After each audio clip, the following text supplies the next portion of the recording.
The sun was slowly setting over the vast golden expanse of the nature reserve. The lions advanced with their usual majesty, their muscular bodies gliding through the tall grass.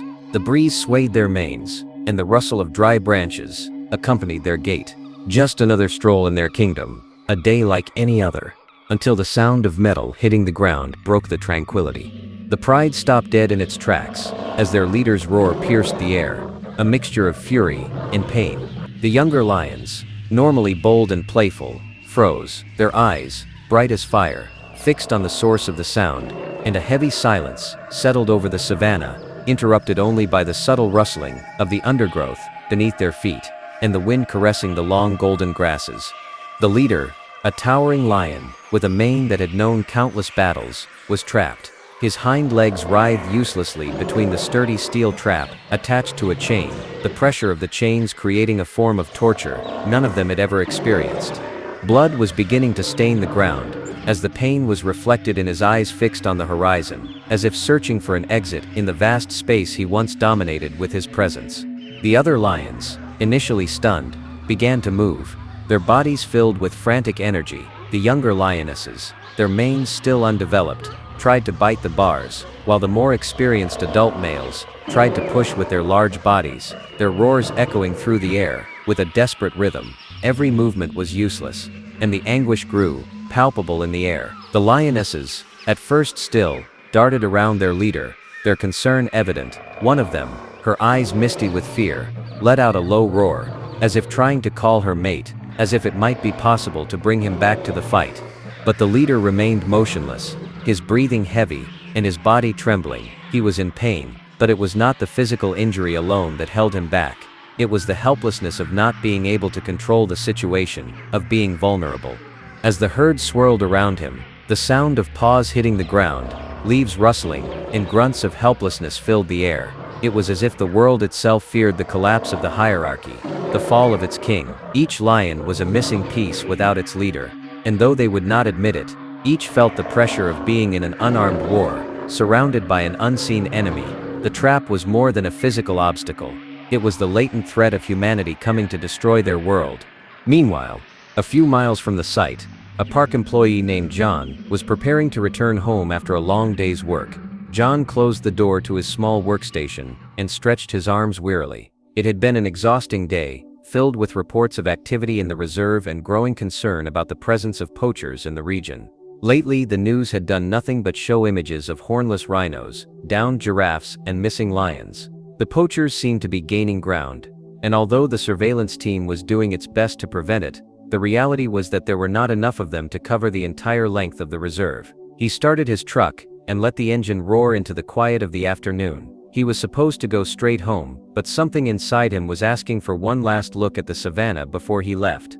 It wasn't the first time he felt that restlessness at the end of the day, as if the earth itself was asking him to stay a little longer. He drove slowly down the dirt road, his eyes scanning the horizon as the sun melted into orange hues on the grass. It was a beautiful landscape, but beneath its beauty pulsed a silent menace. He knew that in any corner of that vast expanse there could be a hidden trap waiting for its next victim. Suddenly, something in the air made him frown. A sound low and guttural filtered through the whisper of the wind, a roar of pain.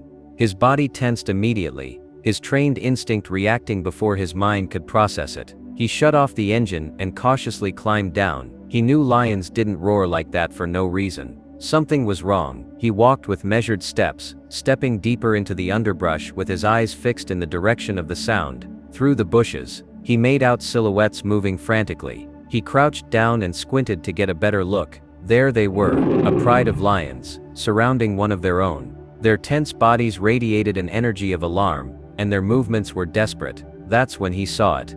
The leader of the pride lay on the ground, caught in a trap of thick iron bars. His hind legs were clamped by the mechanism, and blood darkened the ground beneath him. One more roar erupted from its throat, echoing like a primal plea. John felt his stomach shrink. He had no doubt what had happened. That was one of the poachers' traps, and if the trap was there, it meant that the men who had set it would soon return to claim their prey. Through the underbrush, he watched the herd surround their leader. Their hearts pounded with fury and helplessness. John knew he couldn't leave it at that. His instincts screamed at him that the situation was dangerous, but another stronger impulse pushed him forward. He knew it wouldn't be long before the poachers would be checking their traps again. If he didn't do something soon, the pack leader would be doomed. He returned to the car and checked his equipment. He took tranquilizer darts, secured his rifle and approached with a firm step. The Pride, noticing his presence, reacted with menacing growls. The lion's eyes glittered with distrust,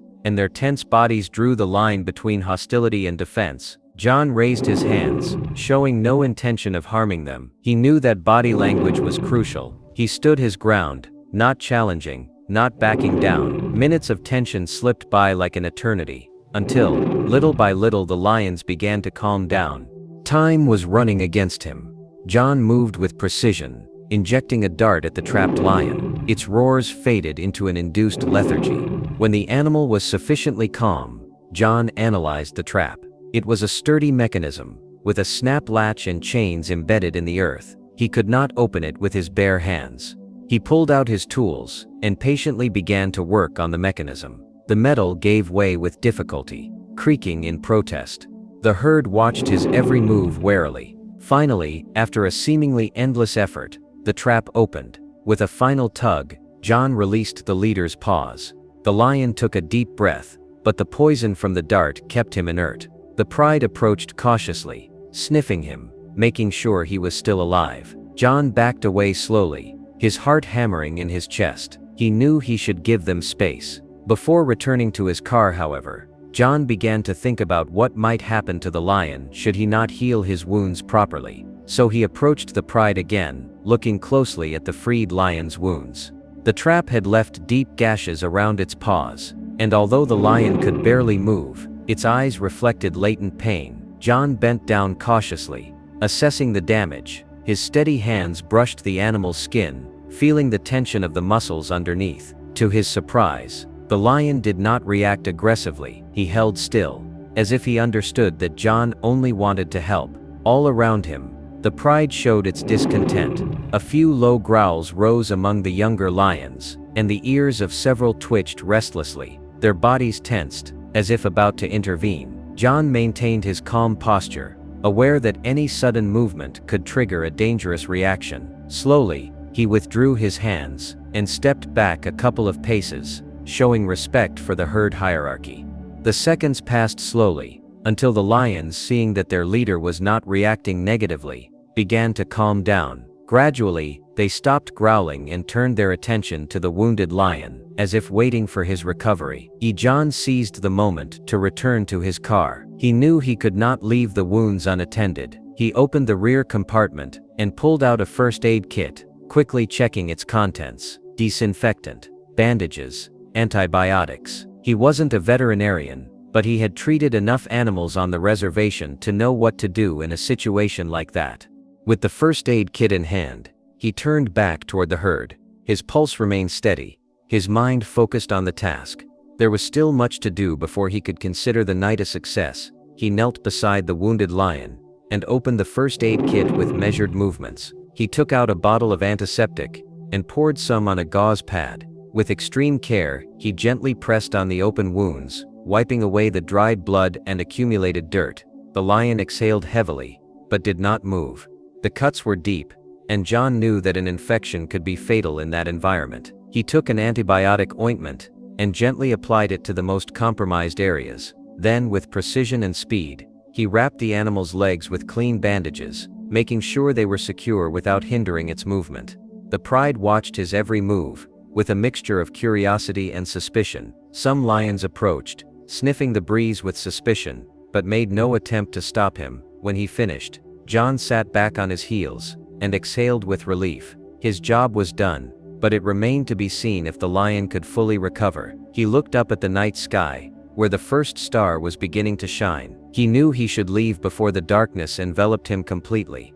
But for a moment, just for a moment, he allowed himself to feel pride in what he had accomplished. He stood and gazed at the herd in silence. The moon was rising over the horizon, casting long shadows across the savannah. John knew that staying any longer would be a mistake. The night brought dangers, and poachers could be nearby. Before leaving, however, he had to make sure the lions were safe. He looked around, searching for signs of human presence, making sure that no other traps lurked in the undergrowth. He began walking in the direction of his vehicle, moving cautiously through the tall grass. To his surprise, the pride of lions followed him in the distance, moving in the gloom with the same elegance with which they dominated the savannah. They were not threatening him, not trying to stop him, just escorting him, as if they understood their mission. John felt a shiver run down his spine, but not of fear, but of respect. The lions, kings of that territory, seemed to have accepted his presence,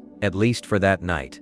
With each step, his bond with them became more evident. He turned one last time before getting into his car, and in the moonlight, saw the glowing eyes of the pride watching him in the distance, guardians of a world he could only aspire to protect. The sky had already darkened completely when the leader of the pack began to move. His eyes blinked heavily, and his paws wobbled as he rose to his feet. His companions moved closer, rubbing their bodies against his, giving him strength with their presence. John watched from a distance, feeling a relief that took his breath away. However, his task was not over. He knew the poachers would return for the trap. With the stealth of one who has traveled those trails hundreds of times, John began setting up surveillance devices and hidden alerts. He knew the battle against poaching was never ending, but that night, at least he had managed to tip the balance in favor of the true owners of the savannah.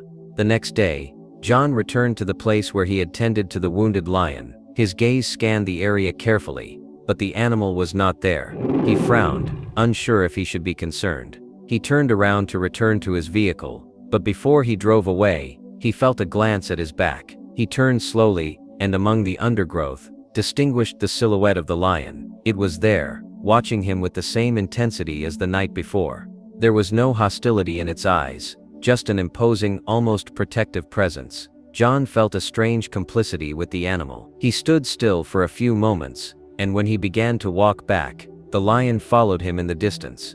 Day after day, that routine was repeated. John would return to the reserve to make sure the lion was okay, and each time, the animal would appear in the brush, escorting him on his walk. A silent connection had been born between them, a bond sealed by mutual respect in the vastness of the savannah. 2 weeks after the event, John was walking through the reserve on his daily routine when he was intercepted by a group of armed men. Their clothes were rough, their glances furtive, and although they smiled with feigned friendliness, there was something shady about their attitude. One of them stepped forward, claiming that the traps found in the reserve were part of an authorized permit. John didn't believe a word of it. His eyes sharpened, and his posture stiffened.